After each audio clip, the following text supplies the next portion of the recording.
Oh my goodness, Tiffany. You are first of the first. David, you made it in by a nose as a second prize winner. You placed. Tiffany is first. David placed. Elhaj is what? Sure. Hello, Marielos. Alexandra. What do you guys think about this new time right now? Like, this is like usually 2 or 3 hours before I usually start. I thought perhaps we can help the other time zones to join us if you know, it's a little bit earlier. A year ago or so, 2 years ago, all these live talks which were done through Facebook page, it was started at 8 o'clock, 8 a.m. and perhaps that's why we had lots of viewers at that time, because it would also serve many other time zones. Noura is a new name here. I think it's the first time you're joining us, Noura, right?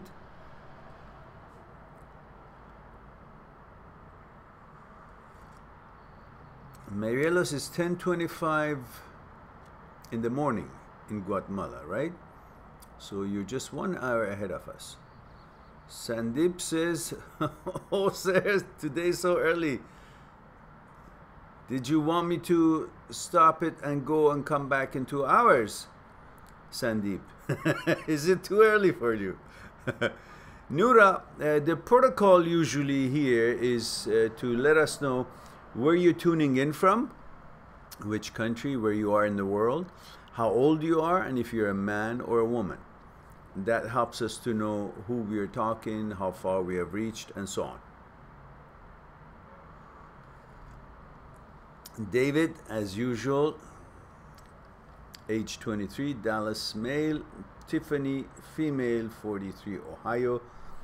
Thank you very much, guys, for complying to this, and I appreciate it. Sandeep says it's good. It's here 9:55 p.m. Is it? It's only 12 and a half hours now, right? You're 12 and a half hours ahead in India. Okay, that's good. That's good. So maybe we'll see if we'd be able to reach more people today because of the new hour. It's all a matter of me not sleeping late due to the Skype consultations around the world and time differences that sometimes I have to stay up till you know, 2, 3 o'clock in the morning, or 4 sometimes, and so then I won't be able to have it early morning, which I used to have it at 8 o'clock in the morning. Now I try to make it earlier. Hopefully I'll put all the appointments earlier on so I can sleep early. Emmanuel, hello from Boston, he says. Great, thank you. Noura says, I'm a girl. Yes, Noura, but where are you tuning in from? Yeah. Oh, there it is. She's 24-year-old. She's a girl. And where are you tuning in from, Noura? What part of the world? Stundown says, hello, Mr. Mehran. I need your blessing in my life. Oh my goodness, I need blessing myself.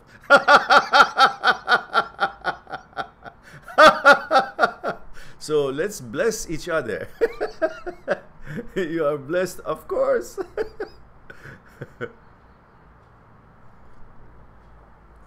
David says you could try a live talk at 3 in the morning. Yes, I could, but I'd be half asleep. Wouldn't be able to hear the questions.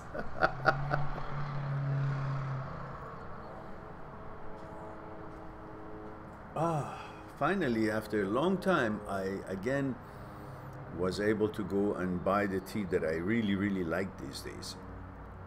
This is a great tasting tea for me. It's a mixture of rose hips, pomegranate, blueberries. It's so refreshing. Raspberry, not blueberry, raspberries.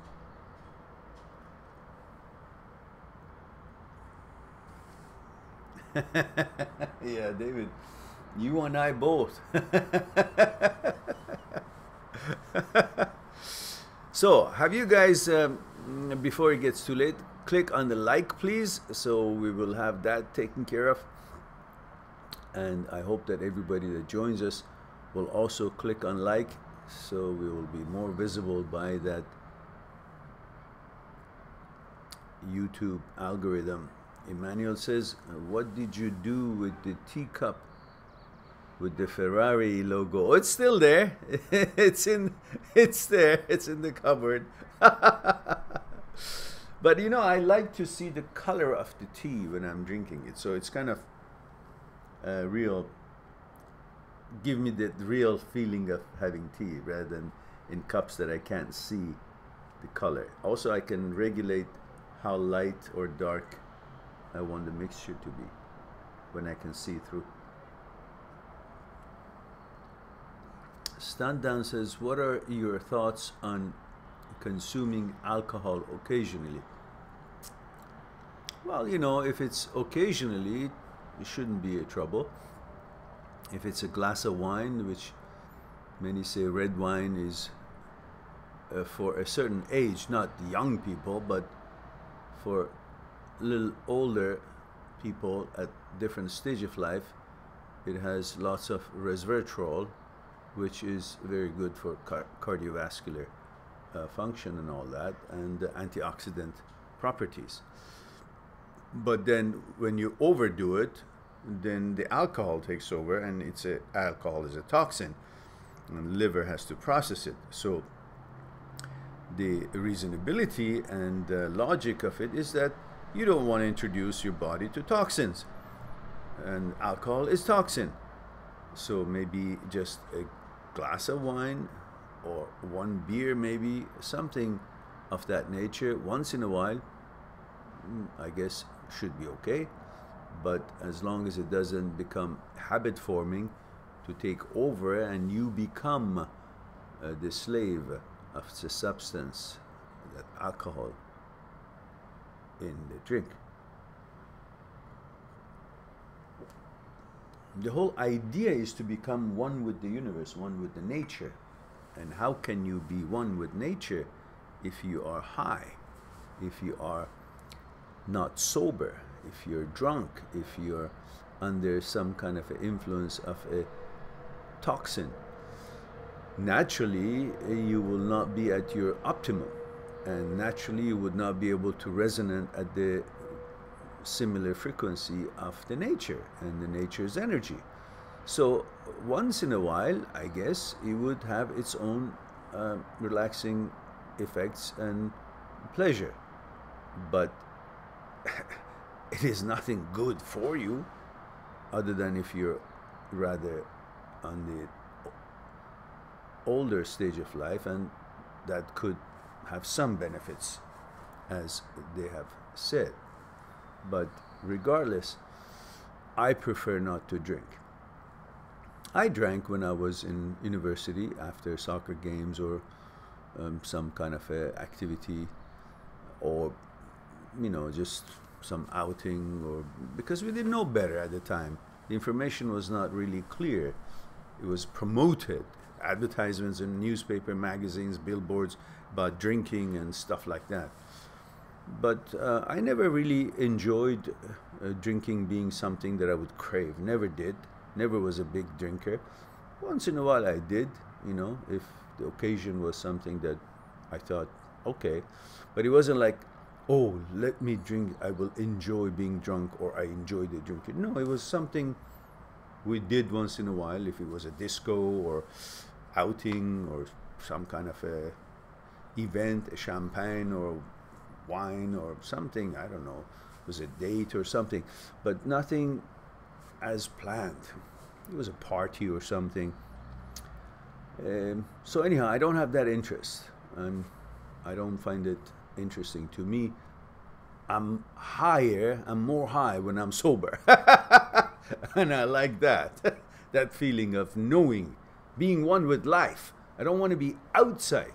I don't want to be, not connected with the energy of life, and to be oblivious of the flow of energy and being one with life. I want to witness it. I want to be with it. So alcohol is not going to allow me to do that, especially if it's, overly done. But once in a while, I'm sure it's okay. All right.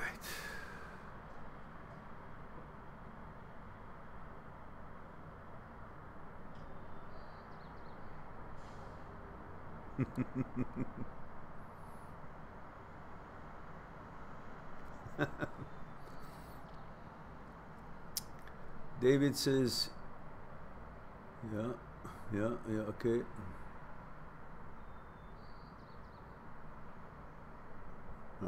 Sandeep says, I'm happy you came live so early, otherwise we usually Indian subscribers stay awake before. Yes, I know, Sandeep.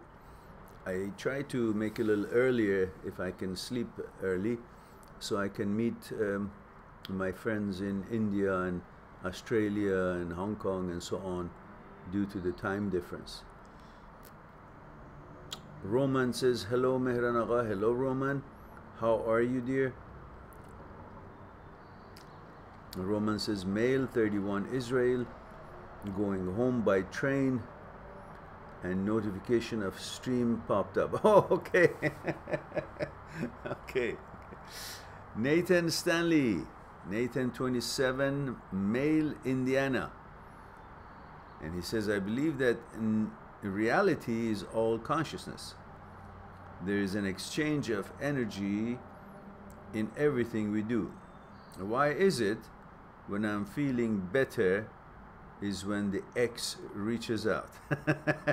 That has nothing to do with reality or consciousness. That has to do with your ego and your intimacy, desire for intimacy, and also to be affirmed that somebody out there from female population have affirmed you by her action of reaching out to you. You feel manly, you feel needed, you feel usable and useful, and these are good feelings. So and Nathan continues, is it just a coincidence or the energy trying to maintain the connection? It has happened right on schedule twice.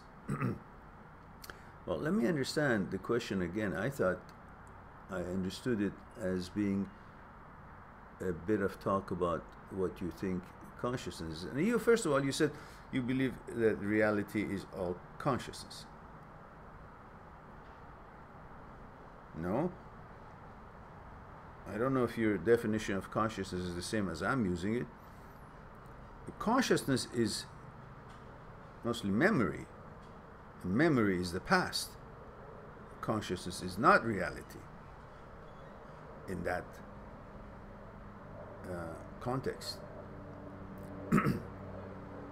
The now is reality. The now, activity, what you do, the effort you make in building, in doing, in accomplishing something, that is actuality. You see, a thought usually wants to replace reality, actuality, because a thought happens in the field of the known, the field of the known being consciousness, consciousness being the past, memory. And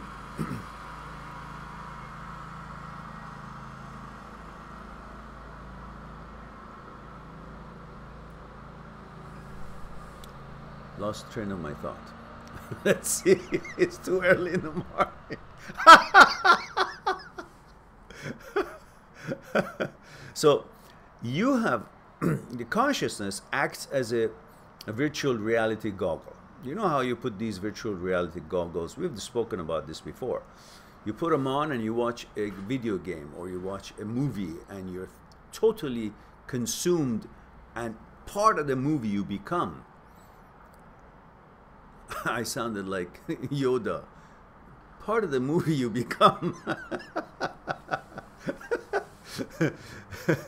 The verb is at the end. So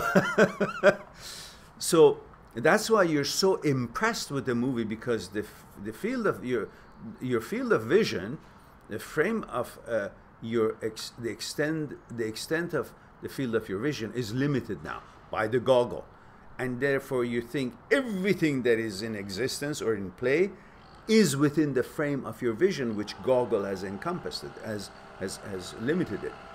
So your world becomes what the goggle shows you, and you cannot see any point of reference from the corner of your eyes. It's all closed in. That becomes your world. That's why you're so affected by the movie. If somebody's falling off the cliff, you feel you're falling. If it's flying airplane, you feel you're flying. And all that because your whole world has been limited to what you can see, and you believe that what you can see is the whole entirety of the possibility of visual effects or whatever exists in that scenario. Now, the consciousness is our virtual reality goggle.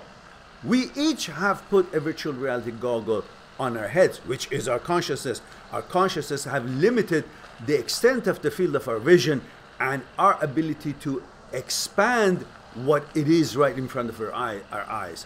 And we are limited by our consciousness thinking that the world, the entirety of the world, is what we have gathered in the field of the known, which is our consciousness. Therefore, our consciousness, in fact, limits us from expanding our abilities and our opportunities further than what it is programmed or included, collected, accumulated in our consciousness. Therefore, it is very important to have the ability to step out of your consciousness. That is when you become free. And therefore, to do that, you may want to pay full attention to what it is that you're engaged in that very moment of life, that you're doing something. When full attention is on what you're doing, if you're looking at an orange tree, if your full attention is that very own orange tree that you're engaged in, then you are outside of your consciousness.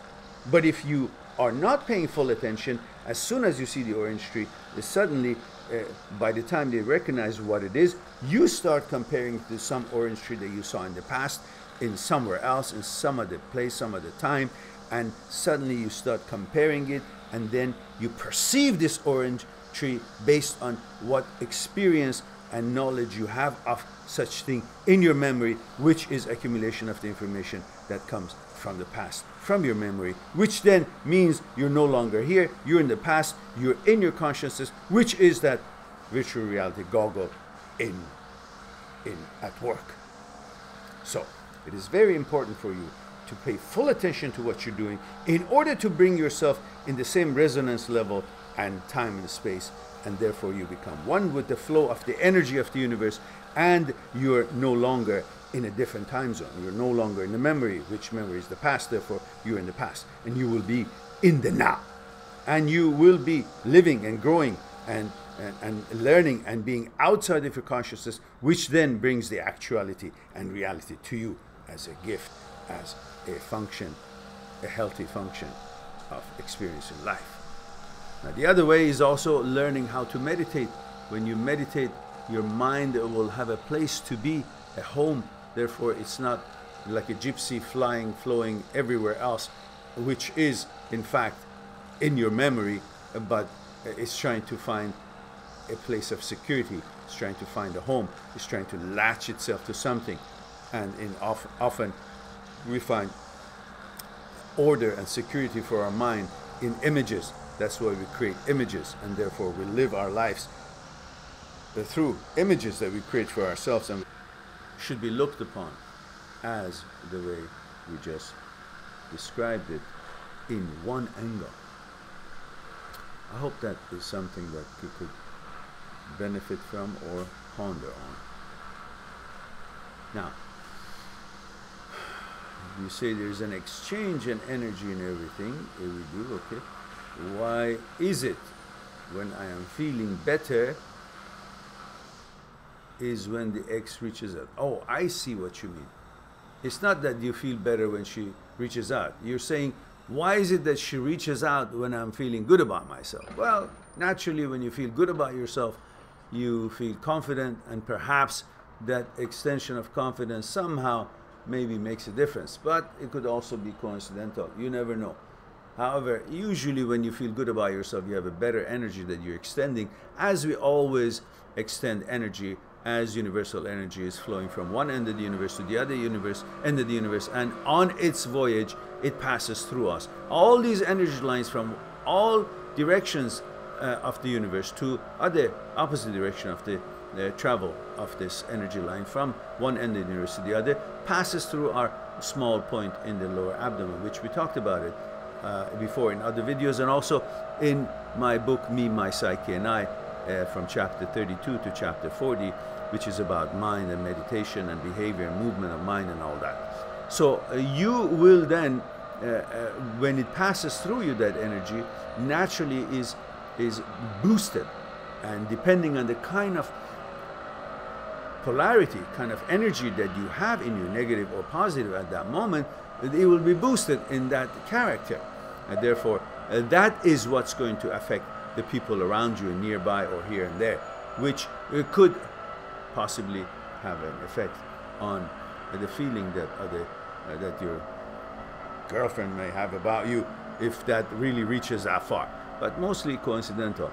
And when you feel good about yourself, the resonation is good, and it's possibly has some degree of connection to that. But definitely it's good to feel good by being confident, accomplishing your task. So the energy that is extended from you towards the nature, towards the community, towards other people, will be positive, and they will be affected positive and be attracted to communicate with you, interact with you, and then you will get your goals rather more smoothly towards its point of fruition. All right, let's move on. That was a whole mouthful. Now, let's see.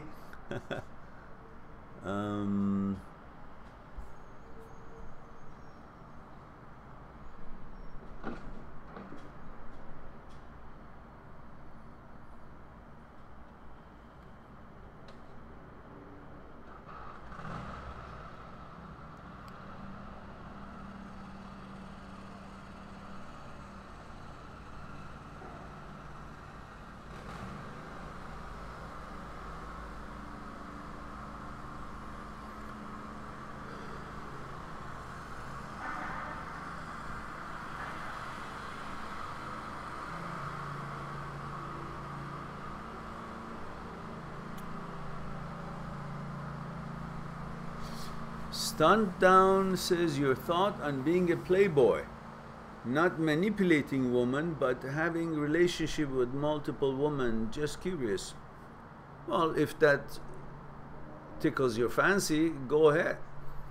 But you will soon learn a lesson, because all those girls that you're interacting at the same time will eventually question your availability, and eventually will get to know that you are having other relationships, and they will make a decision for themselves if they want to be part of this interaction, or they prefer exclusivity, and they will just move on.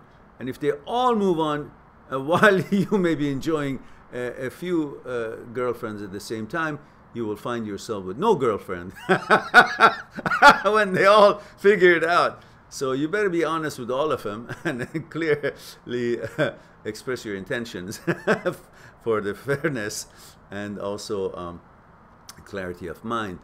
But then again, you will soon realize that it will be rather challenging to have a similar quality of interaction with all of them at the same time. And soon you will see that you cannot further that connection with any of them when there are so many involved, because you can't further to the same extent with all of them. And you will eventually find out that the reason that you're going out with a bunch of girls is because you haven't found the girl that you think is fully compatible.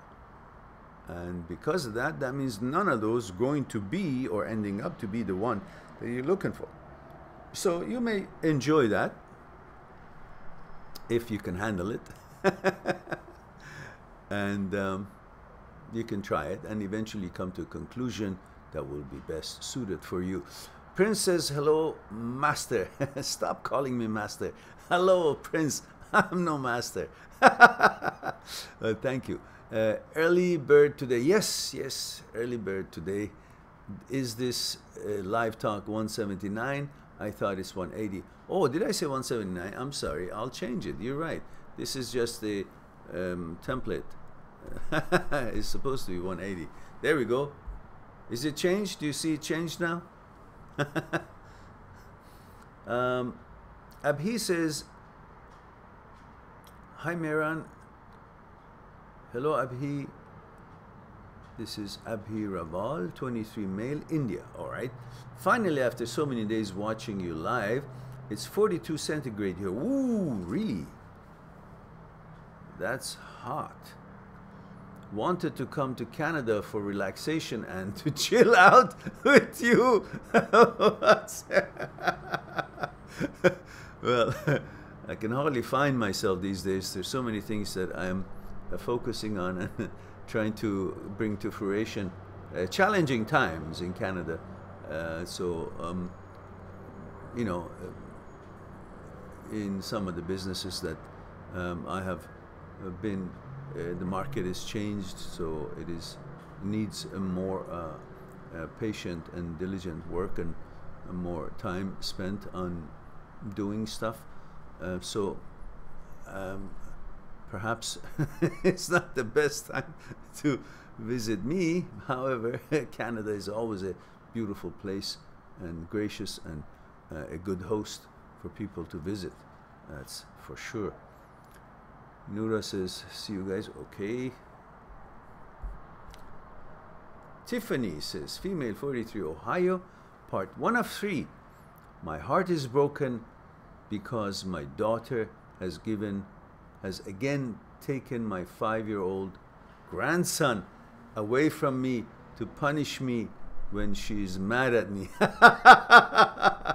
She does the same thing to my grandson's father. All right. Part 2 of 3. Yesterday, my grandson, Tiffany says, my grandson's father and I, you mean your ex-husband, right? And I decided to file for custody and visitation against her. I really hate that it had to come to this. I'm so embarrassed by her behavior. Well, I think there's no need for that.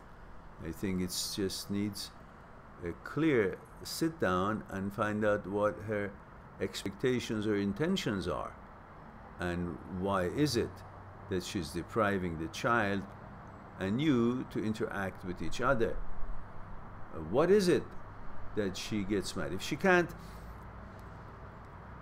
sort out her connection and her differences and issues with you, why would he then blackmail or use the interaction between you and the child in order to get her way? That's like a temper tantrum.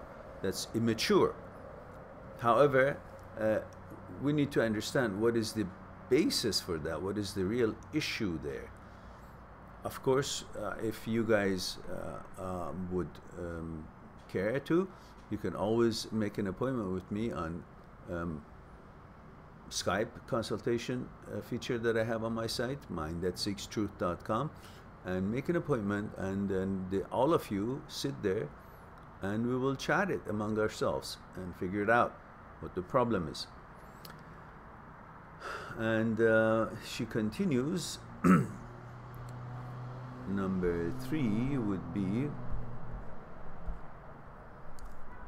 I've given her and her sisters such a great life. She has become a very evil, manipulative woman.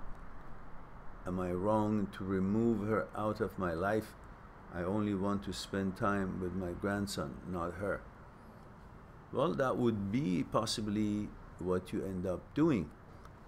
But perhaps it would be warranted to have a real, honest, mature, adult discussion Again, if that is possible for you guys, and if everybody agrees or is hopeful to resolve this, you can always make an appointment with me and we'll sift it through and figure it out.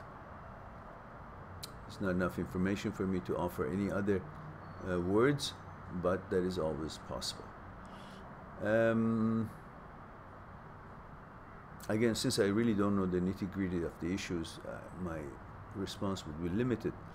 Tiffany. Now,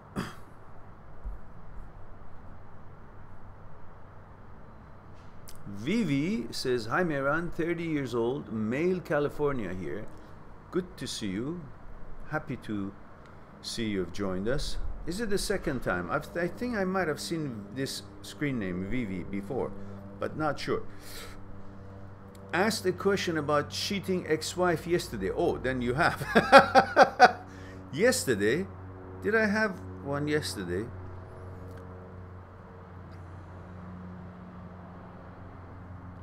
Do you think she would ever regret her choice and the way she decided to leave by cheating and lying to me?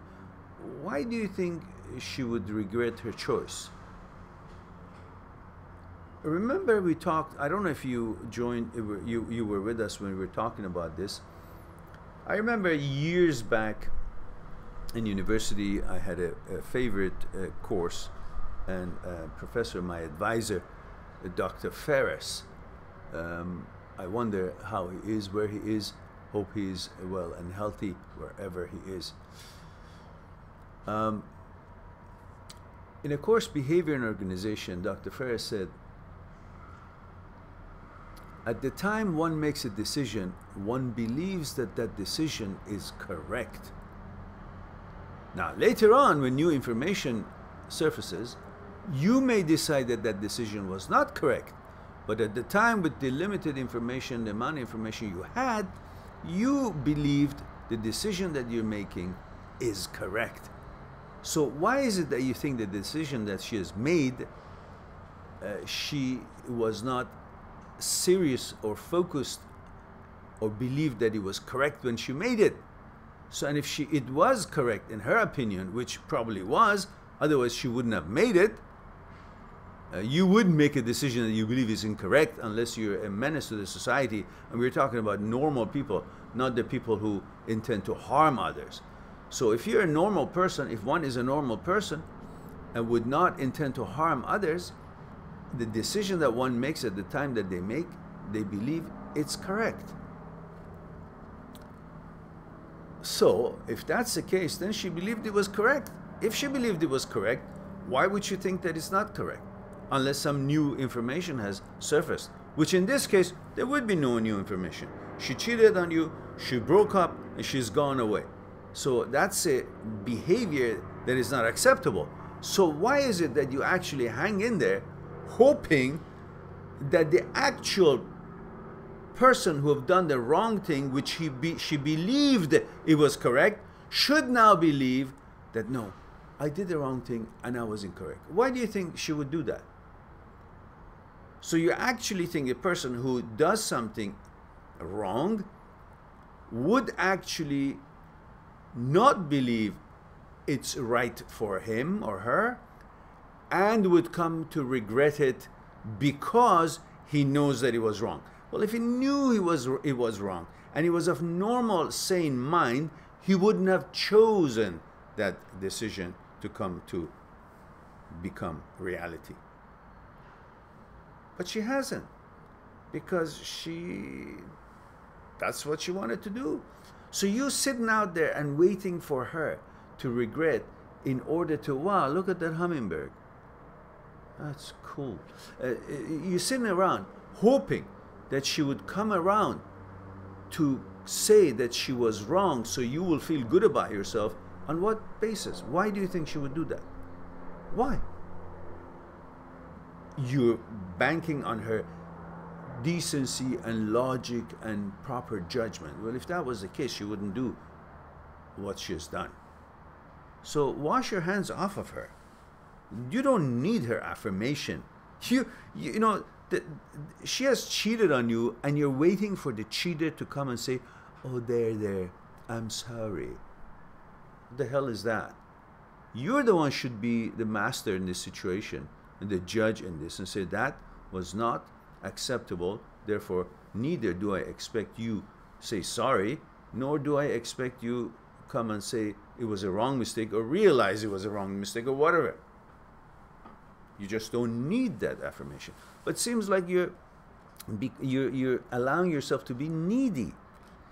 That the person who was actually the person who did the wrong thing, you're expecting her to actually affirm you, rather than you say, why would I need her affirmation? It's like saying a bank robber should affirm a person who has had nothing to do with it, and the bank robber should affirm the bank. You know, like say, you know, oh, you're a good person, bank. It's like the bank is waiting for the robber to say, you know, if somebody goes and robs someone's money or jewelry or a car, and you're expecting the thief to actually come and say, oh, you're a good person. What the hell would you need that? That's a thief. Now, this girl has done something wrong, has cheated on you, instead of breaking up with you and then going out, you know, being with whomever she wants to. She's cheated on you. So why is it that you're hanging around waiting for her to come and say sorry to you? Well, it makes you feel good. What? You still hold her higher than you? That's what it is. You hold her high because your hormones are infatuated with the intimacy with her, and that's why you're driven to get her affirmation, even though she has done what she has done. So break yourself off away from her. Understand her by her action, not by your desire, because your desire and ego play a role in you liking almost any girl that meets your standards of, you know, physical standards. So therefore, that's not a representation of that she's such a good person or a right person for you. So simply do not see her through the eyes of your desire and ego. See her through her actions and behavior and their lack of commitment, and therefore just wash your hands off of her. Move on. Don't expect any connection with her. Simple. You're above that. She's not better than you because she has deprived you from sexual favors and has gone and given it to somebody else, and now you feel inferior in your mind, which is totally nonsense. You should understand that just because she had the apple in her hand and gave it to somebody else, that doesn't make her important because she was the holder of the apple. The fact that she has given the apple to somebody else, that should disqualify her, in your mind, to be of any character for you to want to mingle with. Simple. You have to have standards and you have to have respect for yourself. So, what do you care if she's ever going to come to understanding what she was done wrong? You sound like you're thinking of her like she's benefiting from the class and standards and manners and morals that you are benefiting from. No. You have to see her for what she is because of her actions, and therefore understand she's not the right match for you, and you're above that. Go on with your life.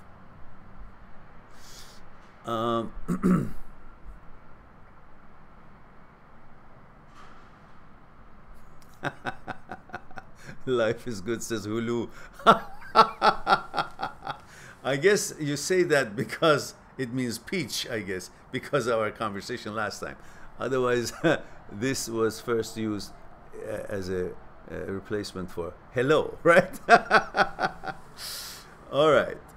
Let's see. Let's see where I was. All right.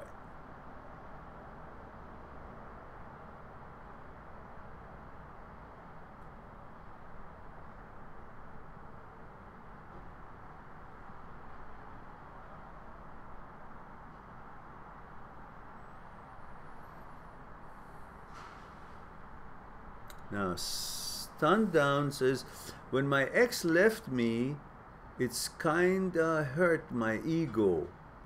How could she do this to me? I do not want any revenge. Also, I have seen enough of your videos. I must have moved on by now. But I do think of her time to time. Because you haven't had any sex with somebody else maybe lately. Or at least a sex with feeling. You maybe have had one night stand but didn't have a connection, bonding connection through consciousness, or liking her or liking each other. Therefore it hasn't replaced. So every time that you think of sex, you think of your most previous experience with emotions with a girl, and therefore she's the one. So she keeps coming up to your mind. And mostly you feel that way when you're either horny or you're lonely.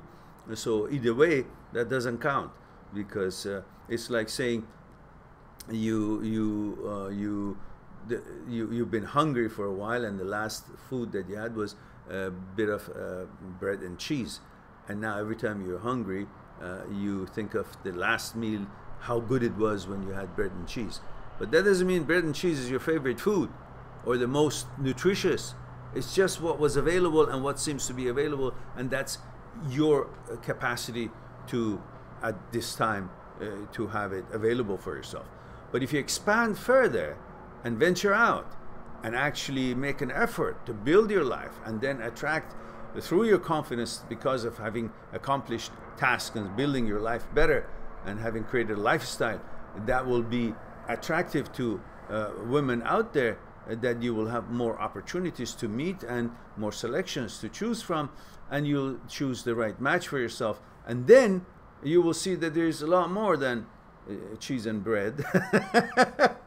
There are other dishes available, and then you will not miss your ex. So that tells you, go out and find good friends, positive, classy friends, and then you will not be missing the only thing that was available on your table. All right. Emmanuel says, I often struggle with willpower.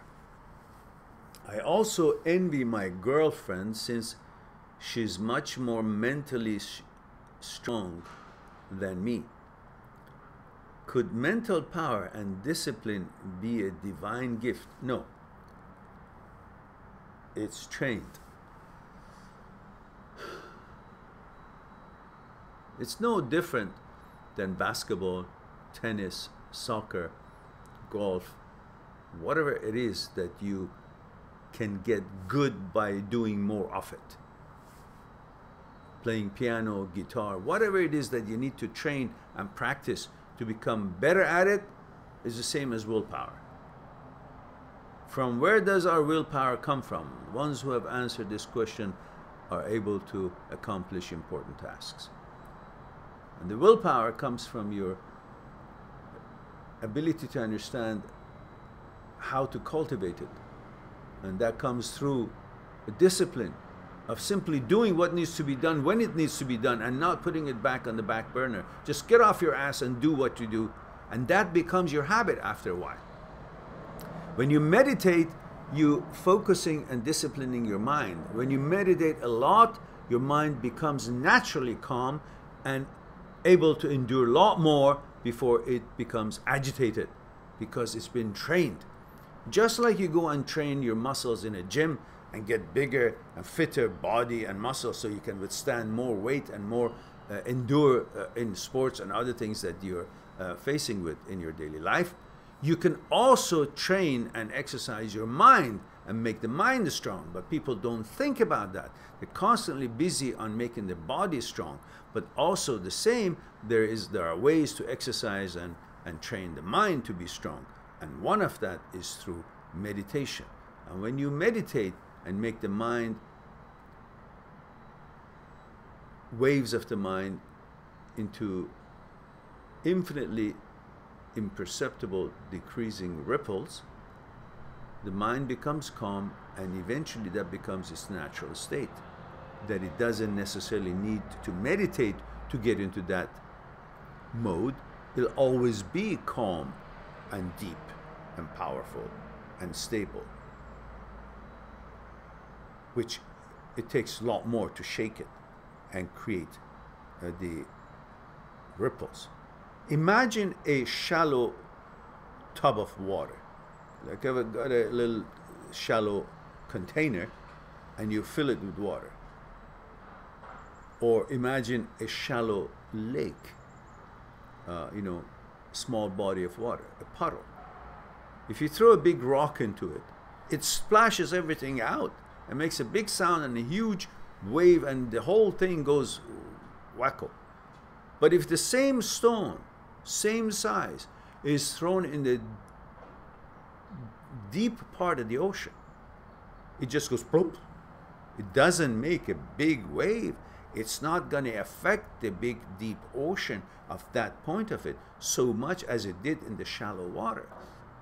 So the deeper you are, the more stable you become, and it takes a lot more to create that disturbance that can actually throw you off of your balance in your life. So meditation brings that discipline for the mind to make it calm and deep.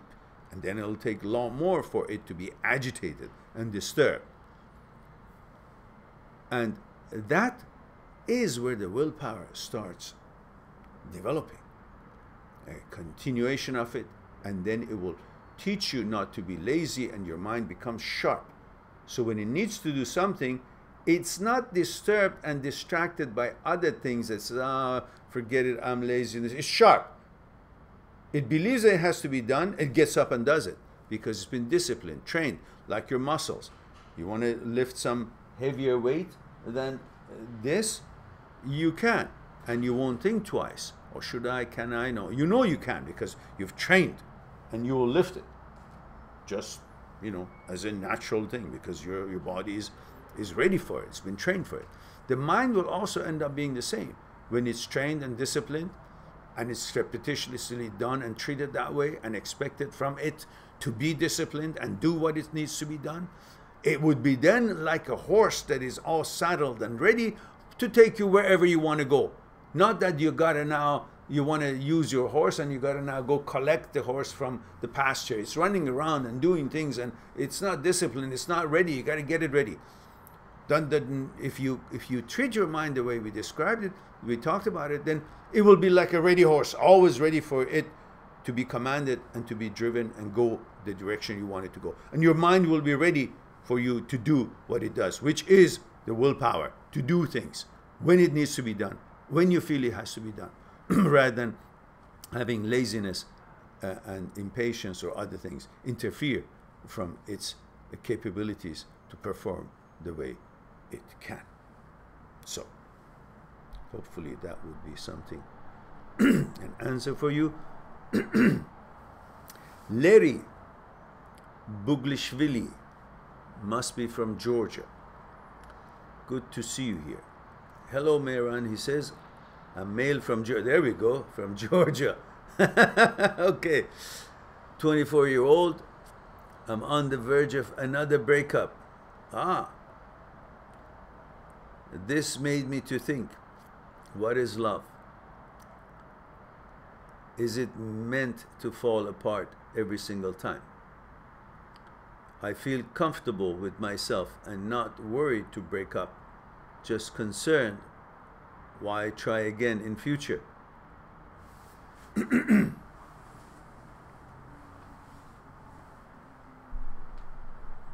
Why do you eat every day? It's the same. You eat, you digest, then you go to the bathroom. So what's the point?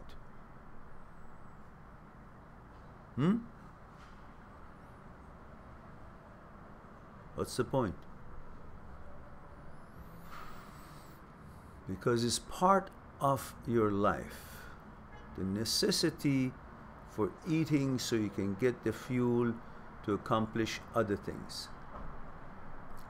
Having a relationship, love, is also a fuel, part of your life, partly for procreation, partly for emotional needs and balance, partly as a nourishment for you to be encouraged and fueled for accomplishing other things as it gives you that motivation, encouragement, balance to focus on what it is that you want to accomplish in this life.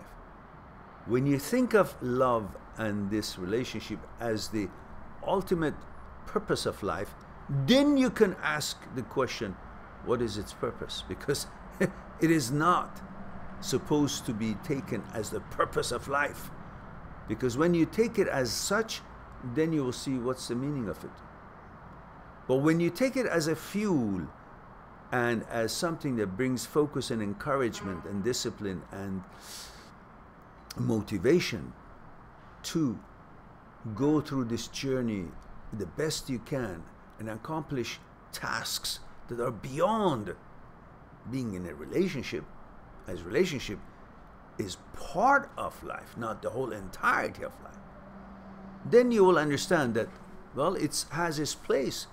It's not supposed to be looked at and questioned, what's the purpose of it? Well, just like the purpose of eating, purpose of exercising, purpose of doing stuff that you like, so it will create that whole entirety package of what you call the journey of life. It's part of the journey. No part of this path, this journey, is the actual journey. All these things that you encounter on this travel makes the journey. You can't say this part is the journey, the rest is what? What's the use of it? What's the point of it? It's like saying, what's the point of going through the journey? I just want to be at the destination. Well, if you're at the destination, you don't understand that's the destination. Unless there's a journey, there is no destination. And therefore, don't focus on destination. The whole thing is in the journey. And love is one of the things that you experience in this journey. And journey is life. And love and relationship is just part of this journey, not the journey itself, not the destination. And if you look at it this way, then you understand why it is there for.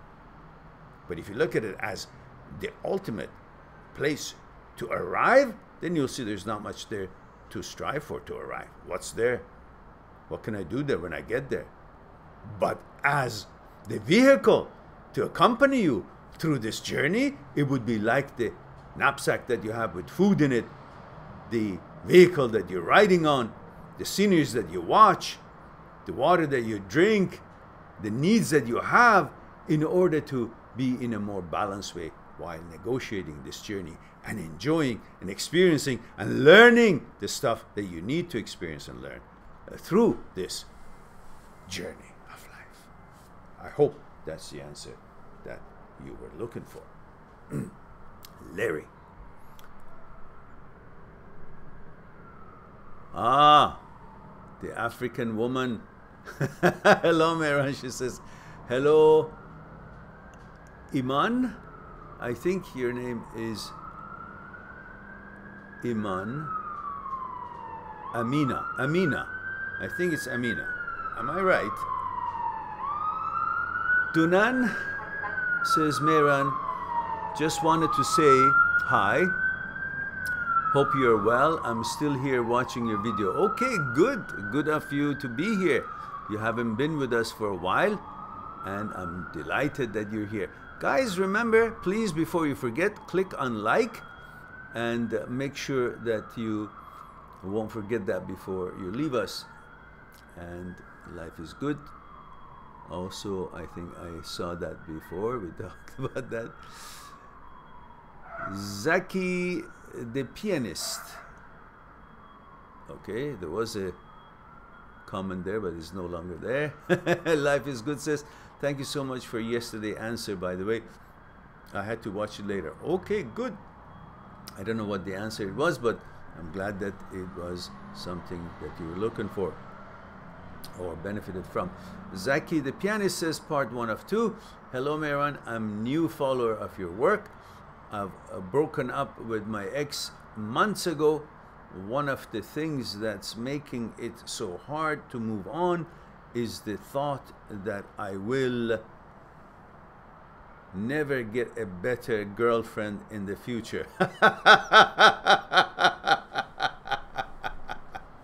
throw that thought out right now.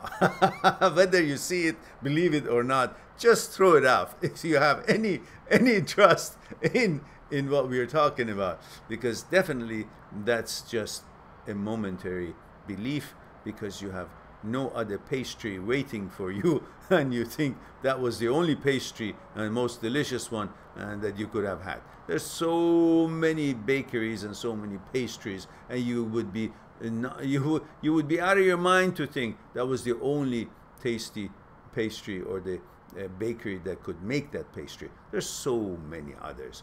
Just because that was the one in front of your eyes, that was the one that you tried, that was the bakery that you were in, and you don't know any other bakery right now at the moment, that doesn't mean that no other bakery is there. That doesn't mean that nobody else can make that kind of pastry. So I think you get to understand what I'm trying to say as this metaphor. So that part you should logically understand that is not correct. If you go on that premise, just you're wasting your time. Because whether you want it or not, you're going to meet so many other women, so many other possibilities, that it's just totally nonsense to believe that way. But it's normal. That's how we all think, because that's the one that you know. And that's the one that has a place in the field of the known, the consciousness. And you function based on your experiences, and you feel psychological security based on what you know. And what you know is her. And what you don't know, you cannot believe in, and you cannot be motivated by what you don't know. And what you don't know is other girls that are going to be there, and you're going to meet with them at one point in life. But that's not in the field of your vision. That's not in your consciousness. That's not experiences that you know of. And since you don't know of, you think it doesn't exist. People believe what they know and what they believe. You neither know that there's going to be other girls because you don't see them. Therefore, and you don't even believe it because it doesn't come from a source that you can be, you believe in that source that they've told you, yeah, some heavenly message has come to you that there is a girl waiting for you, and you believe that, then you're fine. But you neither see it nor you know it.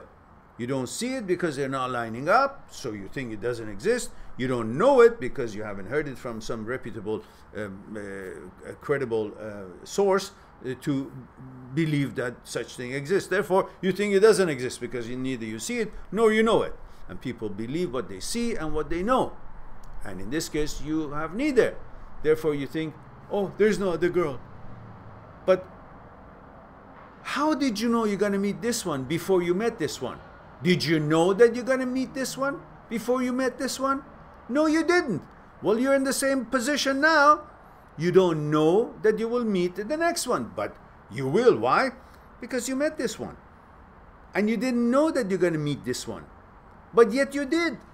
And the same way you are now, you don't know that you're going to meet another one, but you will. Not knowing doesn't mean that it's not going to happen. There are lots of things we don't know in this life, but they all did happen, didn't they? Everything that happened we didn't know. The same thing here.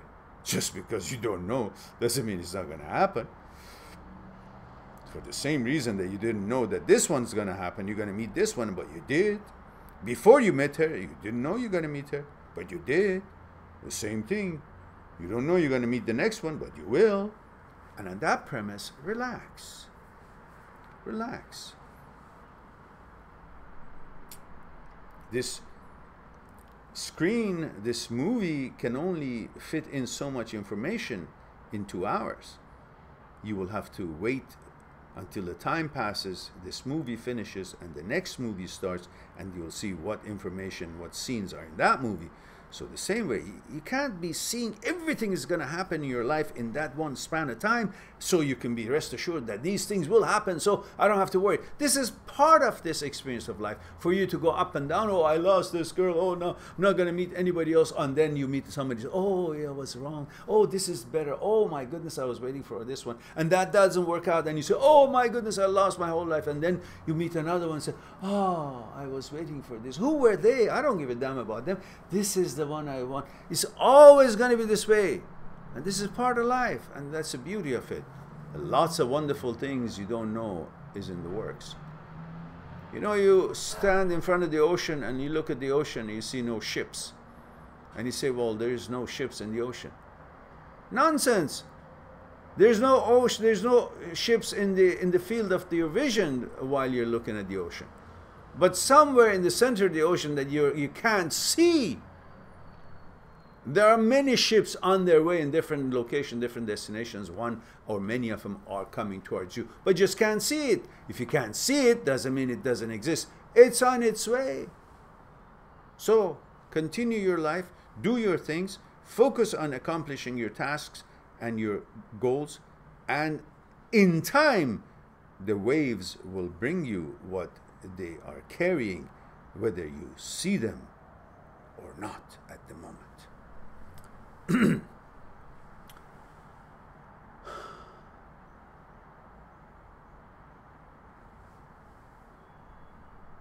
Let's see if I have answered your question. This is part of 1 or 2. I'm new and hard to move on. Is it thought?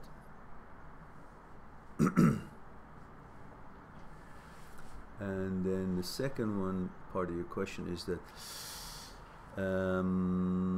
it's so hard to move on, is the thought that I will never get a better girlfriend in the future. Okay. And then you say, my ex is an alpha male. Oh. Alpha. Oh, my ex is an alpha female. I see. My ex is an alpha female. I didn't know there's an alpha female, but okay. Goes for what she wants. Her body especially is smoking hot. That body changes. It's not going to remain smoking hot. You better find someone who's got a body and a mind. Yeah, both are communicating with you at the resonance level that you find it hot. And that could last a little longer than solely on the heat of the body or fitness of the body. The average girl just don't match up to her. In what way? Of course they do. What good is a girl who doesn't want to be with you? I don't care how hot she is.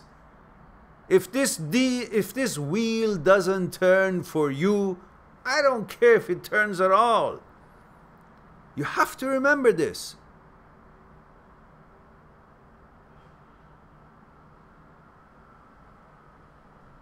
If this wheel doesn't turn for you, I don't care if it turns at all. I don't care how hot she is. If she's not for you, if she's sleeping with somebody else, if she's in a relation with somebody else, if she hasn't chosen to dedicate herself and her interaction, relationship with you, what do you care if she's hot or not? Focus and pay attention and value and respect to the one who is making an opportunity available for you to be with you and to interact with you. That's the one that you should focus on. I don't care. So many women in this world, they're really physically hot. What does that mean? Is that a guarantee that they're going to give you a good life? There's so many hot women in this world that they're married to some guy or they're in a relationship with some guy, but they leave her or they leave him. And the guy might be very good looking and the girl might be very pretty and they're all together and then they separate.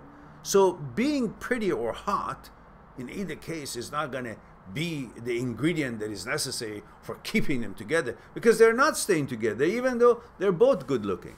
So physical attributes is not going to be a guarantee feature for the duration of the relationship. So who cares if she's hot? What does that hotness means when the ingredients to enjoy and share and interact on level that builds something? If it's not possible, then who cares? She's hot. Okay, so beyond that physical intimacy, what's there? What can be built? What can she offer? Is she going to be there when you having turbulence in life? Or she expect you to be there when she has turbulence in life? But when you have, no. And if she's counting on herself to be the hot body that every man on earth wants, then that's not the girl you want anyhow. You want a girl who meets your standard or is hot as you think she should be, but also wants to be only with you. She's dedicated as you are. Then you got something. Otherwise, so many hot girls and so many handsome men, what do they do for the women who they can't rely on a connection on the consciousness level? Focus on these things and get over that physical infatuation, because that's not the only thing that's necessary in a relationship to be of some worth and value. It has to be a combination of things. One of them could be meeting each other's physical standards, fitness and looks and this and that. But even if that is met, it's still not going to be guaranteed to keep a relationship together. You know that. So it has to be a complete package. Go look for a complete package. Don't worry about how hot she is. You know, what is your age? Psyche? What is your age? I don't see it here. Remember, guys, protocol is where you tuning in from, how old you are, and if you're a man or woman. Now, obviously, you must be young, and in that age, you know, all you're thinking is that. But go beyond that and choose correctly, because the quality of what you're choosing is what's going to help you to establish a meaningful and long-lasting relationship, and not just choosing it on the visual aesthetics that pleases you. What is making that pleasing structure tick? That's what you should focus on as well. Then you have the package. Now, let's go to Abhi. Abhi says, there is a saying that one must read this or that in their life. I would say one must meet Mr. Mehran Dadbeh. He or she will get all answers for life. Thanks for motivating always. My pleasure, Abhi. I'm glad that you're enjoying the talk. Sandown says, what's your biggest, if any, regret, Mr. Mehran? None. No regret. Regret has no place in life. You can always recognize things that you could have done better and just try to do better, but you cannot regret, because at the time you made those decisions, you had only enough information and qualification to see what you could see, analyze what you could analyze, to make the decision that you made. Anything beyond that is unreasonable, because you now are not the person you were then. Then what had made you was a certain amount of information and experiences, and on those premise you functioned and you made decisions. But now you're a different person, as everything changes through life, every moment, every second. Molecules and atoms of everything changes. So do we, and so our level of understanding, experiences, and wisdom. And therefore you cannot expect to make decisions of yesterday with today's wisdom, because that is unreasonable to expect from yourself. Otherwise, then what is and where is the theory of growth? If you expect to have been grown as much as you are now yesterday, then what's the purpose of being alive today? Because you should have been grown to the fullest before you actually grow to that level. Is that logical? No. So you go through life and you grow.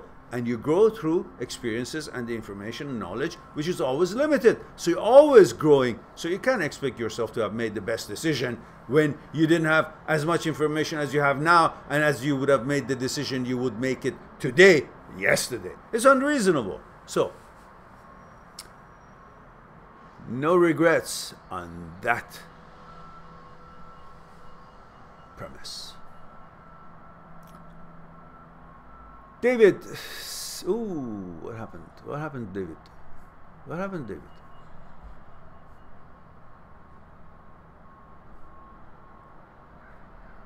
What happened to David? There it is. David says, I knew the university story was coming. I'm a Mehran minder there. You better be, for God's sake, at this time. You guys think you heard everything I have to say, haven't you? But you haven't. It's only limited to here. The African woman says, can we give Mehran some time to respond to the other messages before adding more? Aha! It's all right. I keep going until I pass out. No. So, was I right? My African woman friend? Amina is your name? Am I right? Did I remember it right? Standan says, yup, and that's how live talk goes. Mr. Mehran answers us as we ask the question. Okay. Should we give people a second chance, Sandan says, or is it once a cheater, always a cheater? I have a video on that says once a cheater, always a cheater. I don't know if it's released or not, because right now we have uploads scheduled for the next 3-4 months. I still have a couple of other videos that I'd like to trim them. That would add another 50 or 60 trimmed questions, which are of high value, I believe. And from now on, I only choose a certain number of questions and answers to trimmed as one video, because now you realize that we've answered lots of questions, and some of them may have been already dealt with in other videos, so no need to be redundant onless I answer them differently and the question is differently or more complete. So I have one that is addressing always a cheater, once a cheater, always a cheater.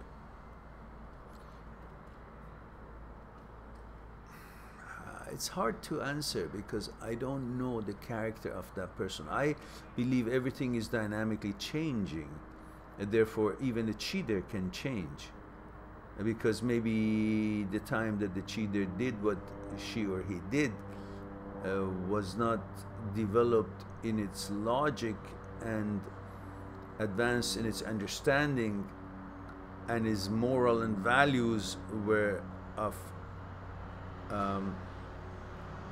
inferior level compared to what he or she has elevated him or herself to a new level now or later. So it's always possible that they will also realize that should not be their way. But then again, I prefer a person who is clear with his or her partner and break up with one before you go and with another one. In other words, instead of considering it cheating, simply break up and then go with the next one. Otherwise, it becomes a habit and becomes easy to do for that person and justified in his or her mind to do that because he's done it before and has lived with it and has justified it. So he can justify it again. So it's both sides of the coin is there. Santa. Chula says hello. Hello, Chula. Sandeep says, sir, how to respond a woman in public who is rude. As she's a woman, we can't hit women. It's against our morals. But how you can keep them quiet who is disrespecting you in public?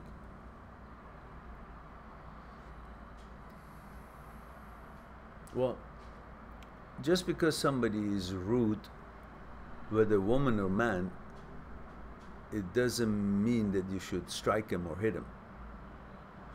So it's not just about women that you should not raise your hand on them just because they're rude.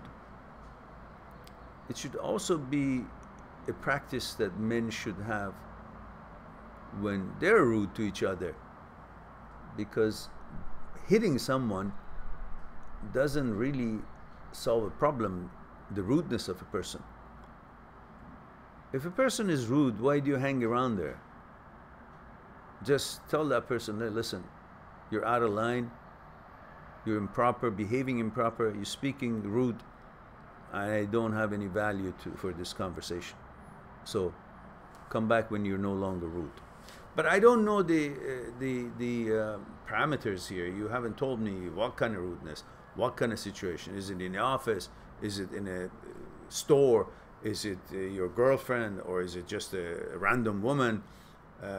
What is the situation? So it's kind of difficult to address it when I don't have the nitty-gritties of it. If it's a woman in the store, you know, just pass by. What do you do when you pass by, the dog barks? You turn around, bark at the dog? Or say, you're rude. Well, dog is a dog. That's what it does. It barks. So what do? You walk away. What do you do when you're walking on the street and you see dog shit on the street? What do? You say, oh, dog shit, why is it? It's there. Just move away from it, far away. Then you won't be subjected to its stink, look, whatever it is. The same thing with the rude person, man or woman. If they're improper, bad behavior, rude, arrogant, just ignore them. Go away. Don't do business with them. Don't deal with them. Now, if it's in a classroom, it's a teacher, or it's somewhere that it's in an office, then you simply look at them in the face and say, listen, you're rude. You want to communicate with me, you got to use proper words and proper tone. That's it. Don't have to say anything else. You don't have to become rude with them as well. And if there's a hierarchy in your office, obviously there are places you can put a complaint and talk to your supervisor and say, this is no way of teamwork, and this is no way of creating a positive atmosphere and productive atmosphere. This behavior or these connotations are nasty and affecting my interest in being in this office. So what are the rules? There must be rules. There are always rules. So find the rules and deal with it in that way. Otherwise, walk away. You don't have any mandate to sit there and take it, and it doesn't have to be resolved by hitting or beating someone. That's like, you know, nowhere here and there. So if somebody is rude, you just say, look, you're rude. I don't want to talk with you. Come back when you have learned some manners. That's it. Put them to shame in that way. Yeah, don't start cussing a woman or anything. Just rise above it. Just give him a look and say, you should be ashamed of yourself. At this age, you behave in this manner, and you speak in this rude manner. A woman like you should have class by this age. Obviously, you're oblivious to that. Come back when you have some manners. That's the end of that. Excalibur says, I love your analogy of why love again if it can fail. Same with food and water. Okay, good. Anand Pubaru says, why do we take care only about our loved ones and only do limited for strangers? Because you're not a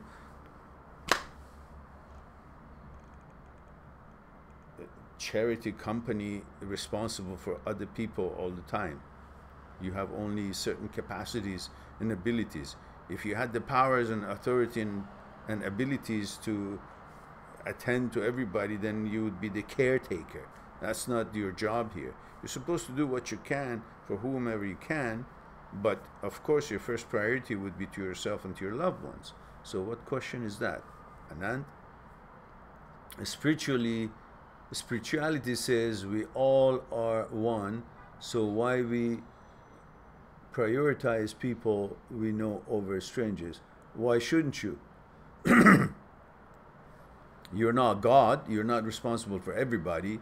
You're supposed to take care of the ones who you can, and have priority in your life. You know?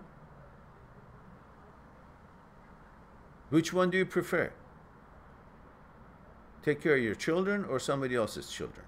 If you have a choice, you can't do both. That's your answer.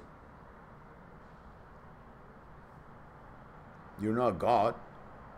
You're not responsible for everybody. You're responsible for as many people as you can, if you can. Yes, if you're wealthy and capable, have the time, and you're not busy with struggling to make your own ends meet and feed yourself and your family, if you have more money and abilities, yes, you should take care and help others, but not to the limit that it will stop you from you experiencing learning by just attending to others. No, reasonable enough, and also live your own life. Otherwise, the experience of life for you will be limited to just taking care of other people who don't, can't take care of themselves. And there is a good thing in that, but to moderation. This should be part of your life, not the whole entirety of life. Not everything in your life is part of your life. Not one of them should be entirety of your life, including taking care of other people. Otherwise, it would seem like you're seeking special attention, meaning you want to take care of other people, so you, in the eyes of something out there that you have created for yourself as your God or as whatever it is that is overseeing your behavior, they will give you the kudos, and then you will benefit from that. So there is a motivation behind trying too hard and helping too many people, because then it's unreasonable and illogical, but you still want to do it. So what's the motivation? A little bit selfishness, expecting special attention, special brownie points in the eyes of what you have created to be your watcher, your God, your higher, whatever it is that you have created in your mind, by your mind. And that is also against spirituality that you say is part of it, because then we're entering into the selfishness. And selfishness is rather contrary to the spirituality that you're talking about. So there should be a balance there, like life is supposed to be, everything in moderation, even going all out to just dedicate your life to help others. So what about helping yourself and the ones that are really you had a direct responsibility in creating them, and it's your immediate connection with life and consciousness, their consciousness with yours and the life itself. It says, shouldn't we take care of everyone equally? No, you can't, because you're not God. If you're God, yeah, okay. If you're not, no. Larry says, as always, you showed me other ways to look at the things. It's always such a pleasure talking to you. Thanks a lot. You're quite welcome, Larry. Just don't forget, click on the likes and share the videos that you like. Please, please, guys, share the videos that you like on your social media. Help this channel to grow. If you think, as I think, that this channel definitely has top quality material that is being uttered and shared, do help us to grow, because for the life of me, I throw up when I see some other channels who try to help people, but they're really not offering much, but yet they have hundreds of thousands of subscribers. How? Why? More power to them. I wish them more success, but I also want to be able to have a way to deliver and help others and reach others, as many as we could. And without your help, it doesn't seem possible. So please don't forget to share the videos that you like on your social media. Share my site, mindthatseekstruth.com, on your social media. Help this channel to be known and this whole endeavor to get more attention, and then we will have more finances, we can do more things, and hopefully we can have local meetings eventually of speaking engagements and meet in person and so on and so forth. You know the rest of it. Now, Vivi says, Mehran, thank you for your answer. You are a true Jedi master. How do you know I like that word? You know the way of the human mind. I mean this is the most respectful. I mean this in the most respectful. Thank you very much, Vivi. I appreciate it. It was a highly appreciated compliment, and thank you. Stunt Down says, what an answer. Come on, man. You're a living legend. Okay, just promote the channel. Stop putting me on pedestal, guys. Just promote the goddamn channel. Excalibur says, I couldn't stop laughing at Mehran's imitating a heavenly voice saying there is a girl waiting for you. Yeah, I guess when I watch this over myself, I would probably crack myself up as well. Shemura Bululu says, hello from me and my soft toys panda. Oh, you're the panda hugger. Oh, okay, good. Shimura says, Mehran, can you please let us all know details of photo frames on wall beside you? The little ones or the big one? I have told the story of the big one. There is a video on the channel that says, what's the story of the painting behind you? So for that, you can go to that video and watch that one. Just key in, what's the story of the picture behind you? Something like that, and you'll find it. It's there. It's already published. Now, if you mean the little ones are the picture of my son and I on our travel to Hawaii when he was very small, like 6 years old. And maybe, you know, then later on I have other pictures and so on. But it's all about me and my son and our travel when he was grown up. But he's, of course, a man in his own right and in his own business. He's 28 years old now and very successful in his life. And so these pictures are when we were much younger and he was much younger. And these are mostly all that.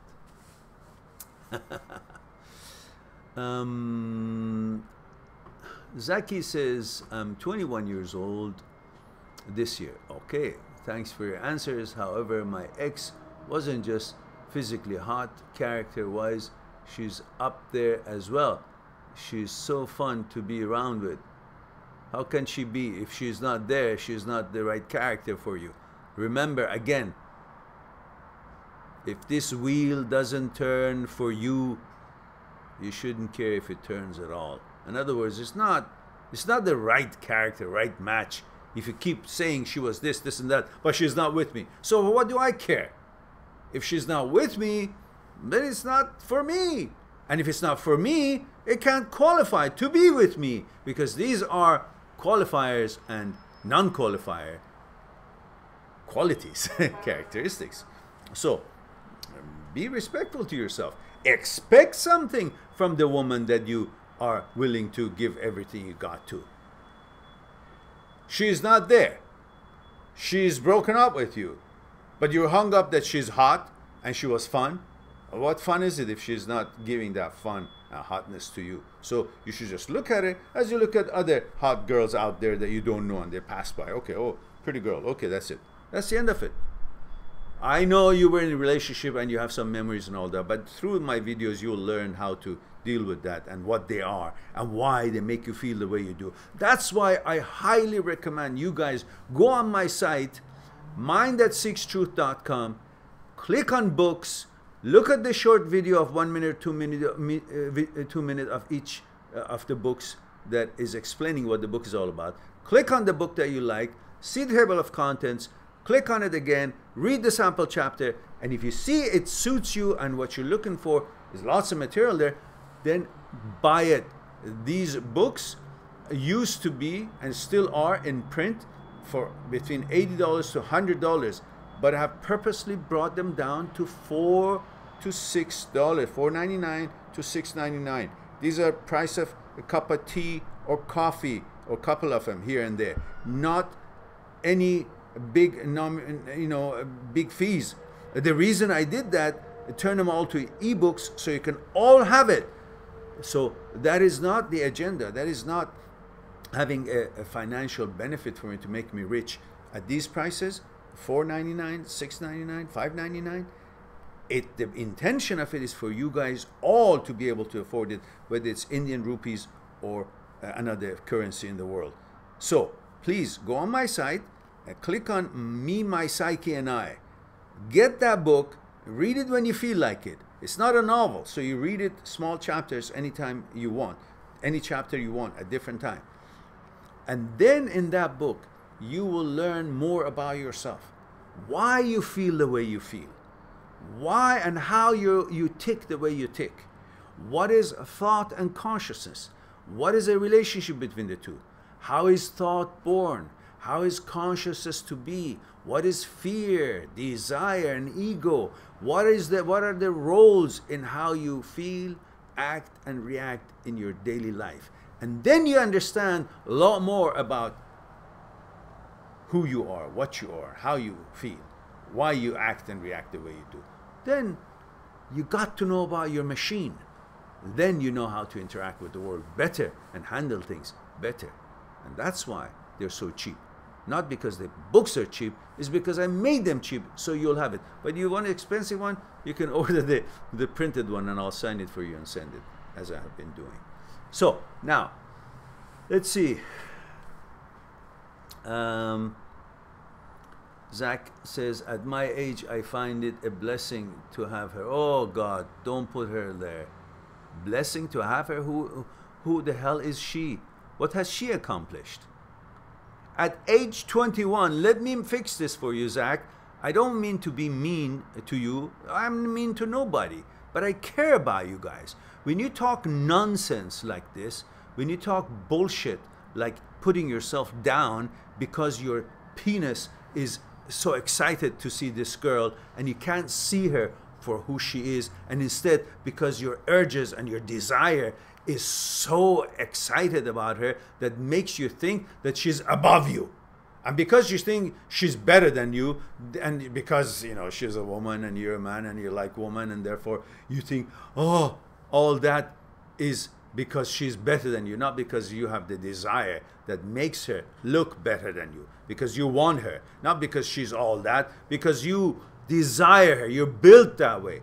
It's in your genes to think of a woman desirable, and that desire makes you think she's all that. What has she accomplished? What has she accomplished that you think it's a blessing that you know her? Why? Why is it a blessing?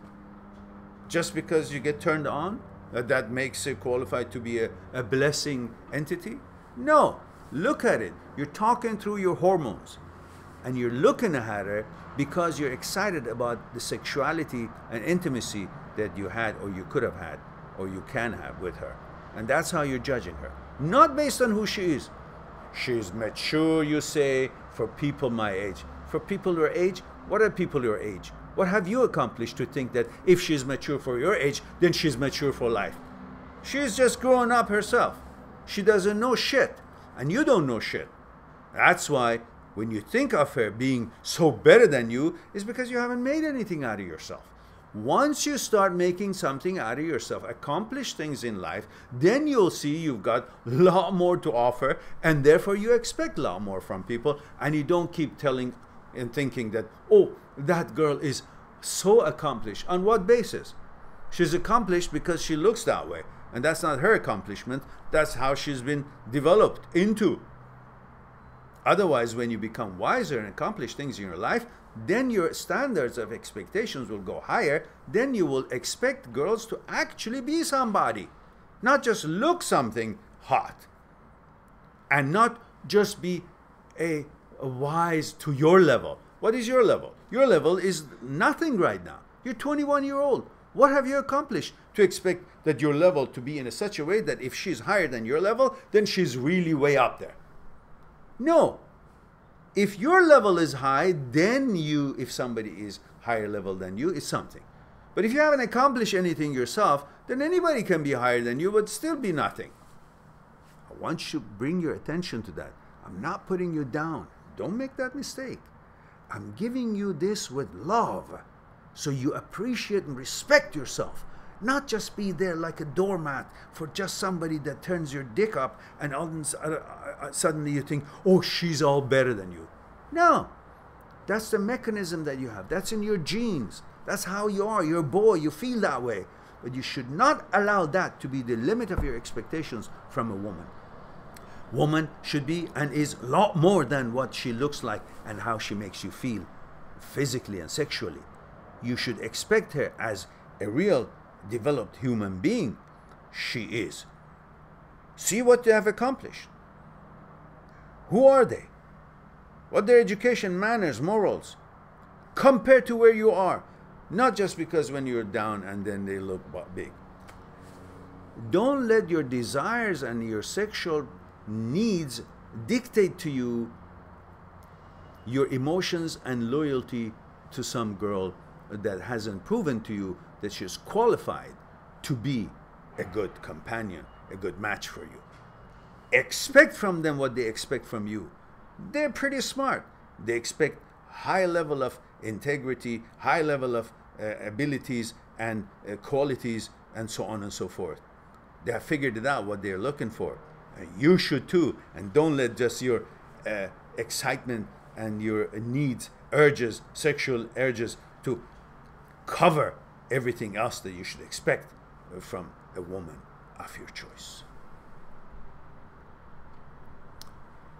And Zach continues, says,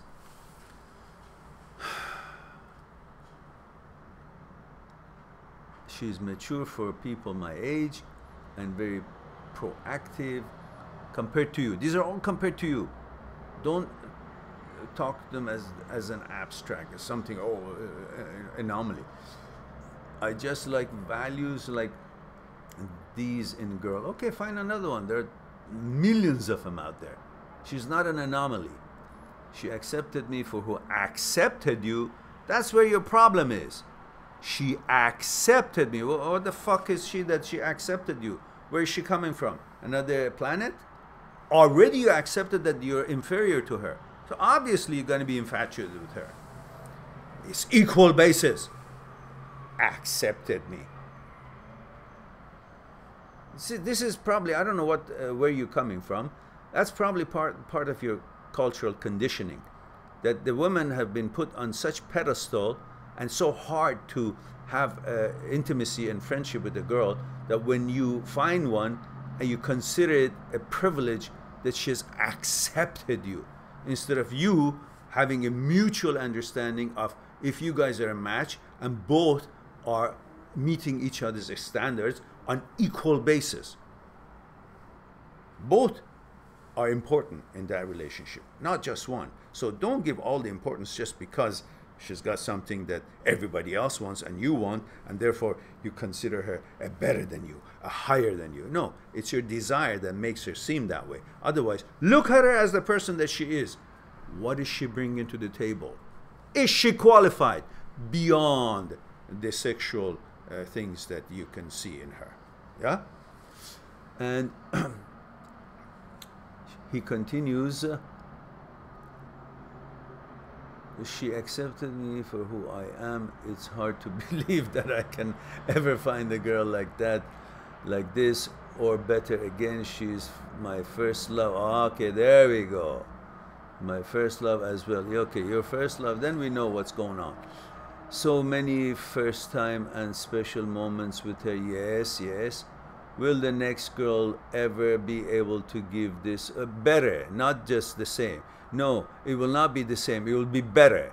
because your expectations will be higher, and therefore what you expected from this first girl was very nominal. The things that for your level was great. But once you've already seen this, then you now have grown bigger, better, and more developed, and now your standards gone higher, then you expect more, and then you will be in search of a better quality, and you will find it. Once you find it, you will see that's far superior to this first one experience. But you know, first experience is like experience that you never had food, and then when they give you food, you say, oh God, this is the best thing I ever had.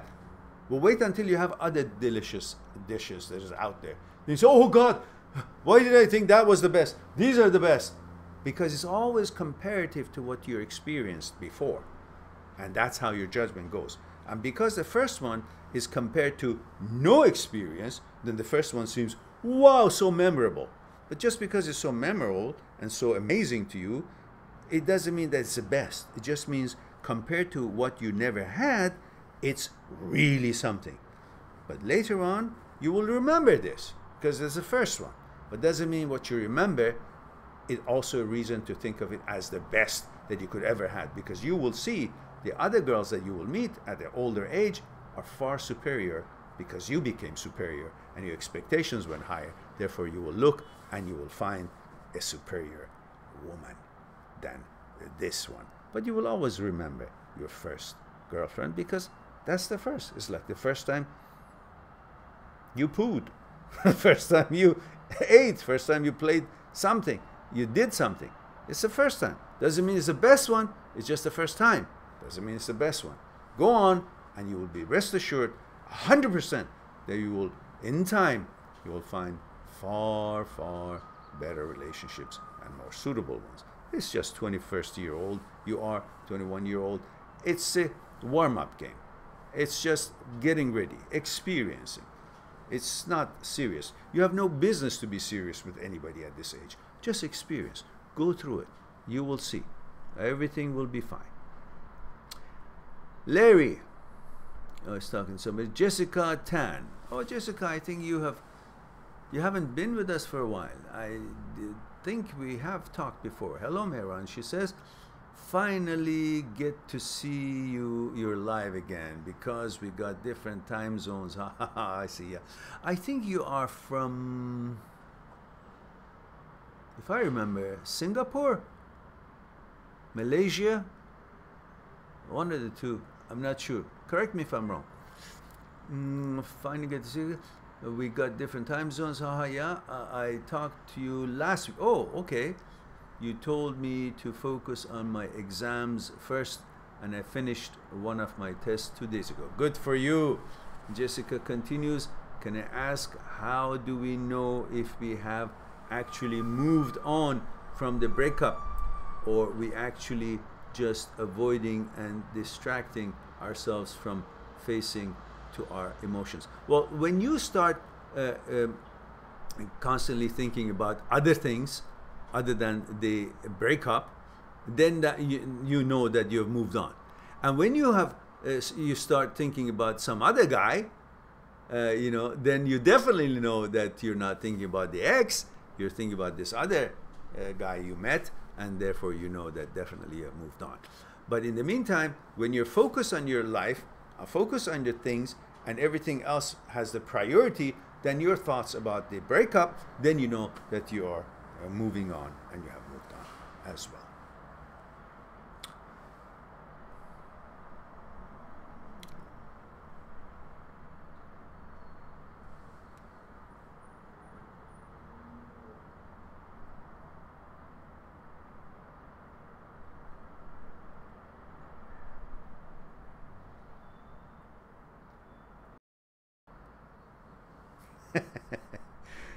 Larry is concerned about his French. Don't worry, it's an acceptable language in some venues.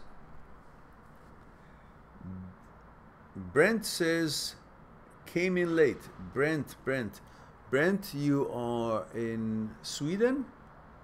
Are you? Guys, don't forget protocol. Brent says, what site is his book?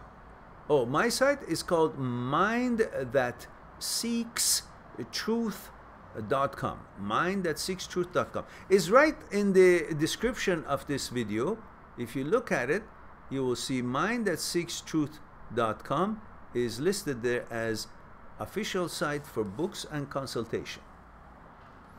All right, now, if any of you guys wanted to talk to me one-on-one, you can go on the site and click on Talk to Me for Consultation, and then you will see different packages and so on. And as I mentioned, until further notice, up to 1 hour booking will get you a double. If it's 15 minutes, we'll give you 30 minutes. 30 minutes will give you 1 hour, and 1 hour will give you 2 hours. So that's what I'm trying to help with, the making it more affordable for the people who are on the fence. Otherwise, the prices get decreased as the package gets bigger. Anyhow,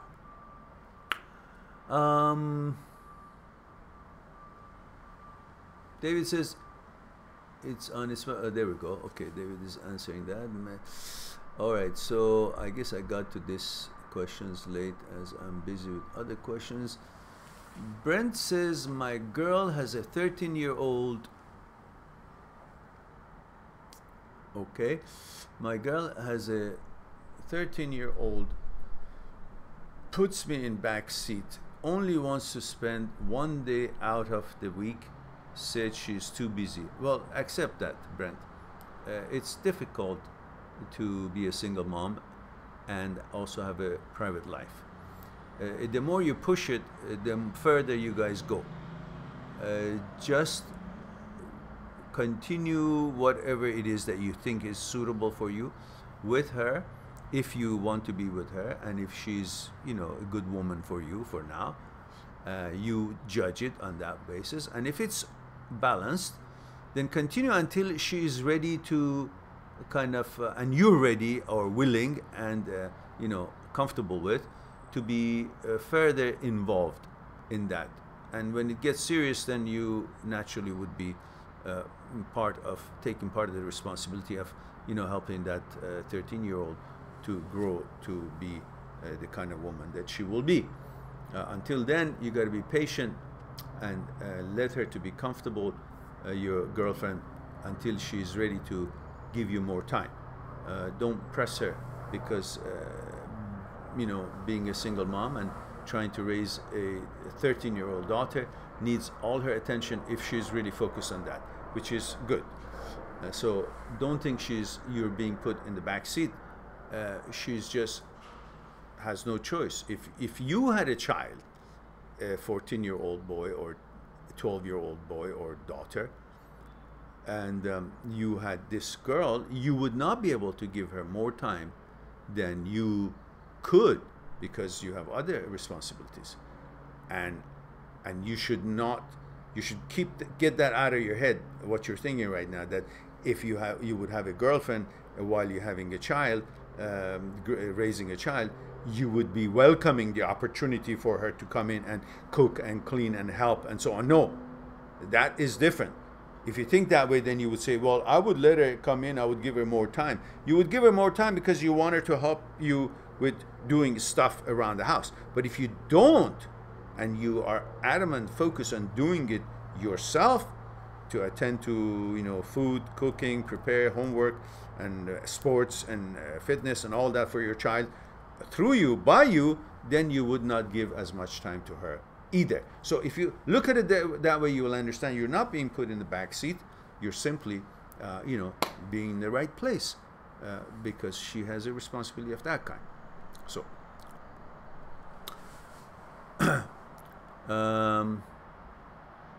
Brent says, she used to treat me great and feel like she stopped trying in a relationship.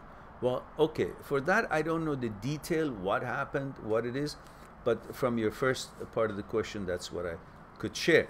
And if you would like, again, I'd welcome it if you'd go on my site, make an appointment, make a booking, Skype consultation, and we will chat as I do that all around the world, all through the week with people around the world, and discuss their issues one-on-one, and we'll together explore that and figure what needs to be focused on. Brent, oh, Texas. Okay. El Haj says, I'm 23 from Minnesota. How to get over the fear that you will not be successful? I work full-time as a nursing assistant. I'm also a full-time student, but I have a fear that I will not be successful. The fear is the only thing that is going to make you not successful. Otherwise, you will be successful. There's no reason for it not to be. So, and I have a video that says, I feel a failure, or I feel not being successful, or something like that. Again, it doesn't surprise me now that with the number of videos that we have, which is over 1,000, and if I really do all I need to do, it'll be like 2,000.